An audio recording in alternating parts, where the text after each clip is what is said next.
আল্লাহ রাসূল সাল্লাল্লাহু আলাইহি ওয়াসাল্লামের চাচা আবু তালেব উনি কি ইসলাম ধর্ম গ্রহণ করেছিলেন?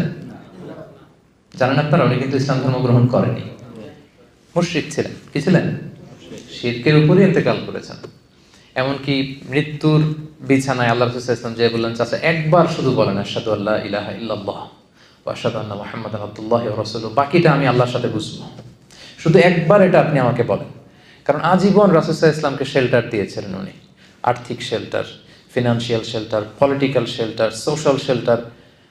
মানে নিজের বাবা যেরকম সন্তানকে আগলে রাখে, রাসূল সাল্লাল্লাহু আলাইহি ওয়াসাল্লামের চাচা আবু তালেব আগলে রেখেছিলেন, কিন্তু ইসলাম ধর্ম গ্রহণ করেননি। তো রাসূল সাল্লাল্লাহু আলাইহি ওয়াসাল্লাম এই চাচাকে অনেক ভালোবাসতেন। তো রাসূল সাল্লাল্লাহু আলাইহি ওয়াসাল্লাম যে ভালোবাসতেন, এটা কি অপরাধ ছিল?